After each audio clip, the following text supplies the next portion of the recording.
qual que é a probabilidade de a gente ganhar dinheiro com o governo atual, ou você acha que só vai destravar valor de fato quando vier um governo mais preocupado com fiscal, inflação e aí vai?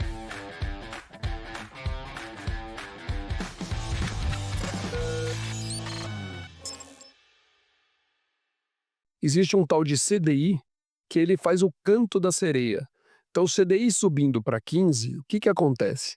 As pessoas falam: "Nossa, tem como eu ganhar 15% ao ano sem risco, no banco, quietinho, sem fazer nada? Vou botar o dinheiro lá". Qual que é o engano, né? Qual que é o canto da sereia que acaba enganando as pessoas físicas? O cara vai para o CDI, ele vai ganhar lá 1 ano, 2 anos desses 15%, e depois, quando isso acabar, ou porque o CDI vai cair, ou porque a inflação vai descontrolar e a gente não sabe onde vai parar, ou vai acabar mal ou bem. Se acabar bem, o CDI derrete. Se acabar mal, é porque a inflação foi para cucuia. Se a inflação for para cucuia, foi péssimo ter CDI. Se despencar, o que que acontece? Todos os ativos reais que tem hoje na bolsa vão estar em outro patamar de preço. E a pessoa perdeu isso. Porque quando você compra uma ação, você está comprando um bonde perpétuo. Então, pensa o seguinte: tem NTNB lá, 2030, 35, 40, até 2060, sei lá qual que é a liquidez. Você tem todas elas. Enquanto mais longa você compra, por mais tempo você garantiu aquele retorno para você. Então, quando você compra uma ação, você garantiu um fluxo perpétuo para você. Então, quando eu te falo: "Pô, encontrei uma empresa que está me dando 15 de retorno real", o nominal está em mais de 20, porque a inflação é mais de 5, 5 e pouco. Então está mais de 20 nominal o retorno. Eu estou garantindo um fluxo perpétuo comprando aquela ação de mais de 20% ao ano, o resto da minha vida. O CDI você está garantindo 15% ao ano enquanto ele durar no 15. Eu não sei se é mais 1 ano, 2 anos, 3 anos, quanto tempo vai ficar no 15? E depois ele cai para 10, para 8. O CDI médio nos últimos 24 anos de Brasil foi 11, o CDI médio. Então você não tem essa garantia. O dia que o CDI caiu, acabou a tua rentabilidade. Então você garantiu um curto espaço de tempo, pouquíssimos anos, com aquela rentabilidade boa que você está feliz. Então, melhor do que o CDI é você comprar uma NTNB mais longa, ou um CRA mais longo, um CRI, desde que você saiba que a empresa não vai quebrar, tudo, aquela coisa toda. No final você está correndo um mega risco para ganhar pouco. Por isso que eu odeio renda fixa, odeio CRA, não sei o que. Eu falo: você corre muito risco para ganhar pouco. Eu prefiro comprar equity, porque equity você é a inflação. O que que é a inflação? A inflação é os preços todos subindo das companhias aumentando o preço. Então elas se protegem desde que a companhia seja líder de mercado, vantagens competitivas, setor bom, competição baixa, ela consegue repassar a inflação. Então aquele fluxo de caixa que eu tenho da empresa, eu consigo ganhar aquele retorno real de verdade. Porque a gente não sabe nem se o IPCA representa a inflação brasileira. Também não sabemos. Então, qual é a inflação brasileira certa, correta? Da pessoa mesmo. Então, quando você tem a ação, você tem o ativo real. A inflação pode ser 30% ou 80% no ano, ou 3%. Você sabe que a tua empresa vai subir o preço, vai reajustar o preço e vai continuar. Então, se a inflação for 100%, provavelmente ela vai estar lá ganhando o dobro, faturando o dobro, o lucro dela vai estar o dobro. Tudo deu certo para aquela empresa. Já na renda fixa, você não tem essa garantia. Pode ser que a inflação esteja no 80% e o juro está no 50%, e você perdeu infinito, entendeu? É a maneira de você perder, que é o que aconteceu na Argentina nos últimos anos. Sim. Então, isso pode acontecer na renda fixa, que na bolsa você está muito protegido de uma crise. Então, do lado ruim, a bolsa te protege de um descontrole de inflação. E do lado bom, a bolsa também te protege, porque você garantiu um bonde perpétuo com uma rentabilidade altíssima. Então, o Brasil deu certo, deu tudo certo. Novo presidente top, pró-mercado, capitalista, não sei o quê, vai despencar o juro. Despencou o juro, o que que vai acontecer? Tudo explode, porque não vai mais ter papel te dando 15 ao ano na bolsa, vai virar 7 ou vai virar 8. Então tudo vai dobrar. Esses papéis que estão baratos vão no mínimo dobrar todos. Então, é muito bom a bolsa. Então esse canto da sereia que fica do CDI justamente uma enganação, né, isso não deveria nem existir. É uma enganação para enganar o povo, que não sabe, o que está fazendo, ou que não raciocinou, não perdeu tempo com isso, porque o cara só vê o curto prazo. Ele vê lá 1 ano, 2 anos, 3 anos de 15%, acha uma folia aquilo, e fala: "Eu vou garantir isso para mim". Vou trazer até uma um panorama aqui para a pessoa fazer essa comparação. Lá no final de 2015, a gente estava num cenário macroeconômico mega desafiador, a gente estava subindo juros, o juro estava alto pra caramba, a inflação estava. A gente passou no 2015 com a inflação acima de 10% no ano, Selic 14,25, que é algo que a gente, né, já tá vendo agora. Então, cara, aí a galera falou: o que a galera tava fazendo justamente? Eu vou sair da bolsa e vou pro CDI, porque o CDI tá 14,25. Aí eu não tenho nenhuma ação específica, talvez se você quiser, você pode até trazer a cases daquele momento. Mas na época a galera queria correr de IPCA de longo prazo.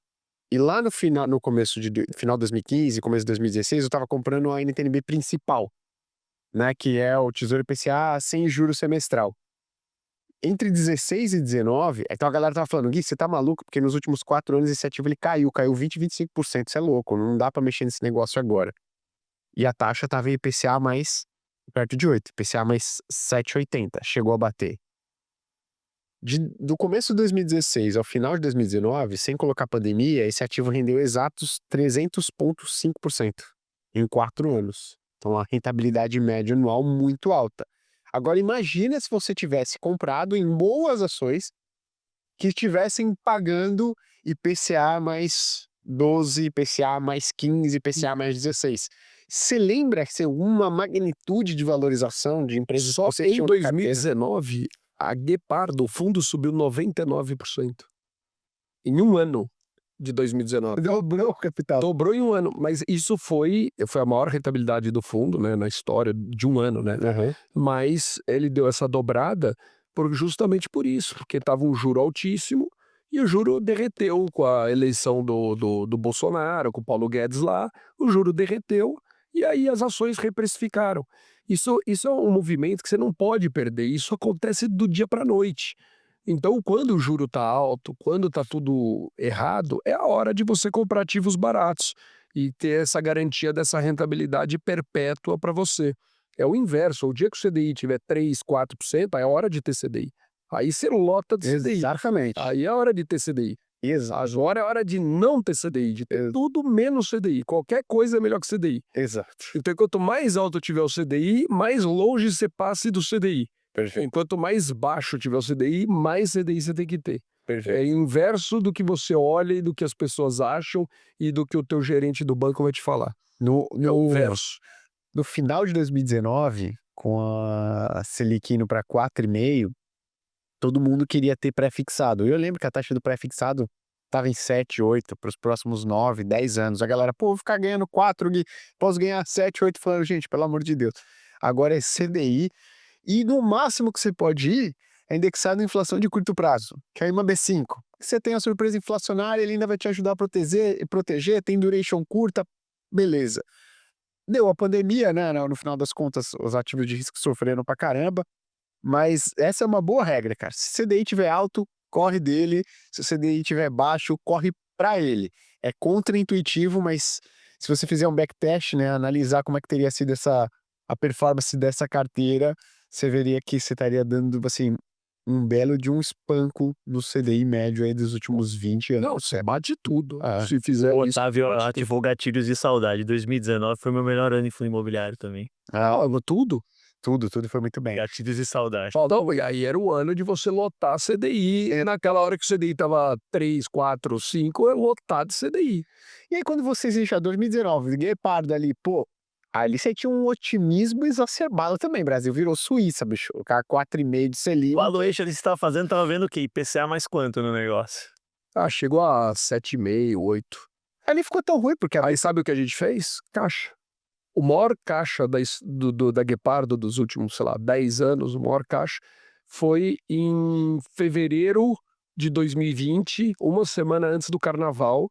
Por coincidência, veio a pandemia, a gente não imaginava que fosse acontecer o que aconteceu com a pandemia, e pra gente foi bom, porque depois todos os ativos caíram, a gente conseguiu investir e comprar muita coisa barata com esse caixa. Mas era a maior caixa, não é porque a gente achava que vinha a pandemia, é porque os ativos estavam muito bem precificados. E a gente correu pro CDI. Então a gente chegou a ter 22% do fundo no CDI. Isso, a média histórica da Guepardo acho que é 3% de caixa. Estava com 22% no CDI. A gente não pode ter mais do que 33. Uhum. Então, assim, por que que a gente estava nisso? Porque muito ativo, foi pro preço justo, a gente vendeu e não tinha o que comprar. E aí, como veio a pandemia, pra você ter uma ideia, dia 12 de março, o low da bolsa foi dia 23 de março. Dia 12 de março já tinha zerado o caixa. Eu não tinha mais R$1 no caixa. Você fala, você gastou mal, dava para ter comprado muito mais barato as coisas. Mas já estava barato, tá barato, compra. Você não tem que tentar acertar o fundo do poço ali, o dia D. Tanto faz. Eu comecei a achar um monte de ativo, aí IPCA mais 12, 12,5, 13, e fui comprando, 13, 14, 15. No dia 23 de março, infelizmente, eu não tinha mais dinheiro. Aquele dia, a média da minha carteira estava 14,5, que nunca tinha acontecido.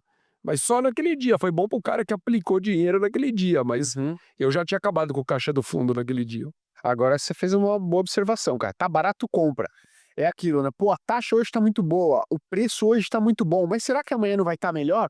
Cara, tá barato, compra. A taxa tá alto, compra. O preço tá barato, compra, velho. Isso, tanto faz, se vai cair 3% amanhã, você vai comprar e cair mais 3%, você faz aquela cara de bunda, tanto faz, não tem problema. Ah, chato, eu toda hora, às vezes tá barato, eu vou lá, mando dinheiro pro fundo, aí eu vejo o dia seguinte 2% de baixo, falo, ei, que desânimo, putz, mandei dinheiro ontem, podia ter esperado um dia, mas não tem jeito, não dá pra acertar. Aí uma pergunta.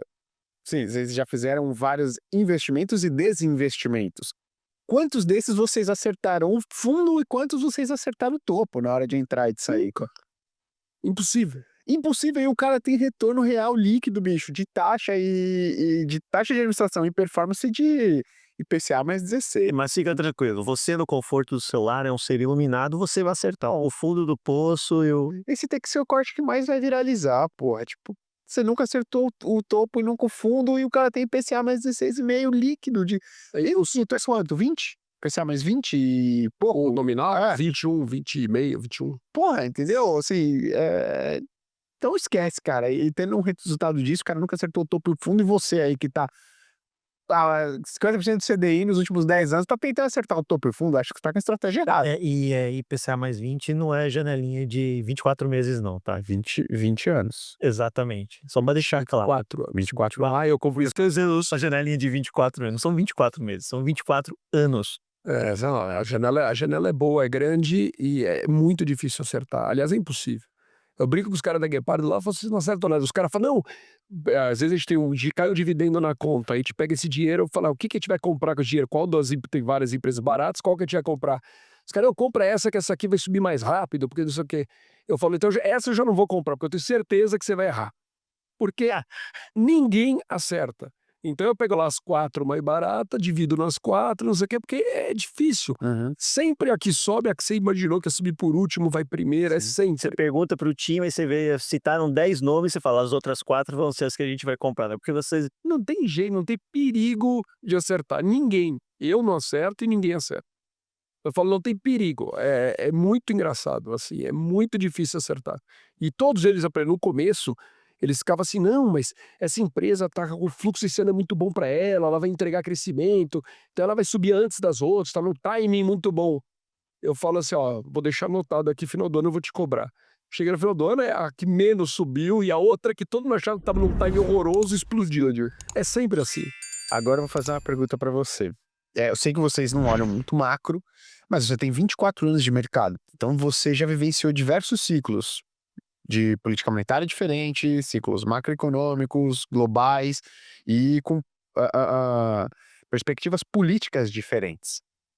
E aí a minha pergunta é, para ganhar dinheiro de verdade com a ação, tanto Guepardo quanto no mercado como um todo, a gente precisa ver uma mudança no cenário político brasileiro, porque qual que é a perspectiva de vocês? Porque tá 24 anos no mercado, você já tá fazendo isso, tá seguindo a mesma estratégia há 24 anos. Então, qual que é a probabilidade de a gente ganhar dinheiro com o governo atual? Ou você acha que só vai destravar valor de fato quando vier um governo mais preocupado com fiscal, inflação e aí vai? É que são dois assuntos, né? Um assunto é a precificação da bolsa. Obviamente que você tem um governo mais preocupado com o fiscal, capitalista, mais um governo mais pró-mercado, ele vai ajudar a precificar melhor as ações. Então nossas ações vão estar melhor precificadas, então o fundo vai ter uma alta grande, porque a bolsa vai subir, porque as ações vão ficar melhor. Isso não significa que o fluxo de caixa das empresas vai subir nessa mesma proporção. Então as empresas vão ficar mais caras porque elas vão estar melhor precificadas com menos desconto. Então é isso que acontece. Então, você fala assim, um governo ruim por muito tempo, não péssimo, né? Fraco, o governo fraco. Péssimo, aí acabou o Brasil, vira Cuba, Venezuela e acabou. Aí é a coisa mais horrorosa do mundo. Uhum. Agora um governo meia sola no Brasil, que faz a lição de casa, não deixa o negócio quebrar, não sei o quê. Você consegue ter uma rentabilidade muito alta, você consegue ter as empresas tão baratas, tão descontadas, que a famosa bola de neve é mais fácil você fazer. Com um governo muito bom, as empresas, o Brasil vai melhor, a economia vai melhor, o PIB cresce mais, os investimentos são maiores e as empresas vão ficar muito melhor precificadas. Mas na bola de neve é mais difícil você fazer a bola de neve.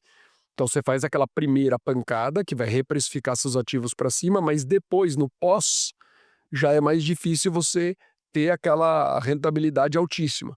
Então tem uma dicotomia aí, né? Você fala assim, pô, eu vou torcer para ter um governo top, isso aqui é óbvio que eu torço, porque todo mundo quer que o Brasil vá bem, os empregos, o investimento, o PIB, todo mundo quer um governo bom, todo mundo quer um país fiscalmente equilibrado, etc. Mas se continua o arrasto, é que eu acho que está demais, está meio exagerado o momento atual. Podia ser, não precisa ser tão ruim, né? Pode ser um pouquinho melhor que isso. Mas se melhorasse um pouquinho do que isso, é um negócio que vai indo, só não pode acabar. Um parque de diversões não pode acabar, tem que funcionar. A roda tem que girar.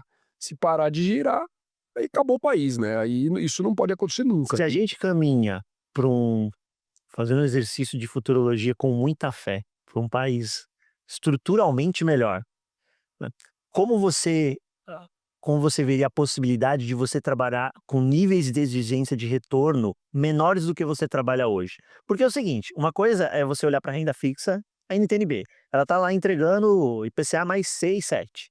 Aí você exige da companhia para ser investível ali, fala, nesse preço aqui, IPCA mais 12, mais 13, eu estou entrando. Agora, se a gente estruturalmente vai para um patamar de IPCA mais 3, 4, esse teu nível de exigência, ele teria que ser calibrado. Sim, vai ser muito menor. O retorno em equity vai ser muito menor. Por isso que eu tô falando, a bola de neve vai diminuir. Qual que é o lado bom? Você vai ter muito mais segurança, você vai investir num país top, que você sabe que vai crescer, não vai acabar, não vai virar a Cuba e Venezuela. Essa é a parte boa. Então você exige menos retorno para investir nesse país. Então por isso que tanto a renda fixa como a renda variável vão exigir menos retorno. Por que a renda variável é sempre melhor que a renda fixa? Porque na renda fixa você vai ter o retorno e a renda variável, o cara fala, eu tenho a renda fixa. Então, para eu comprar uma empresa, tomar risco e ter volatilidade, eu exijo um retorno maior. Então, sempre, se a renda fixa estiver dando IPCA mais 4, eu vou estar arrumando papel de IPCA mais 8, 9. Se a renda fixa está dando IPCA mais 7,5, eu estou arrumando 15, 16. Então, eu sempre vou estar arrumando papéis com muito mais retorno do que a turma, do que a renda fixa. Mas o retorno é chata. Lá na época do Bolsonaro de NTNB de 4, etc., 3,5, era difícil arrumar papel com mais que 10, 9,5, 9 de retorno, 10, 11. Era muito difícil, não existia IPCA mais 15, não tinha nenhum papel. Então você fala assim, tudo bem, eu aceito ganhar menos porque eu estou num país muito melhor. Então se você for para um país muito melhor, vai para os Estados Unidos, vai ver se acha coisa de inflação mais 15 nos Estados Unidos, não tem nenhuma. Então, assim, ou uma tech disruptiva que vai tirar os coelhos da cartola, não tem pra você ganhar essa rentabilidade. Agora, aqui no Brasil, chuva. Vai comprar uma Coca-Cola, vamos dizer, a Coca-Cola hoje deve estar a inflação mais 4,5, 5. É o que você vai ganhar numa Coca-Cola hoje, comprando ação lá. Então, pô, vou ganhar inflação mais 5, inflação mais 4,80, 5,20, 6. Você arruma lá nos Estados Unidos 6, 6,5, numas empresas de bebida, que não tão great business, não tão resilientes como a Coca-Cola, mas você pode arrumar uma Pepsi, um negócio que vai te dar 6. Mas assim, é o que você arruma lá. Não tem 15, 16. Mas é os Estados Unidos, não é o Brasil. Aqui, agora, se o Brasil se aproximar dos Estados Unidos com um governo pró-mercado, com uma coisa melhor, os ativos todos preço de terra vai subir, imóvel vai subir, fundo imobiliário vai subir, NTNB, o PU vai subir, a bolsa vai subir, porque o retorno vai cair. O retorno versus o PU das coisas, né, o valor de face das coisas, tem que diminuir essa diferença. O yield vai cair. Sim.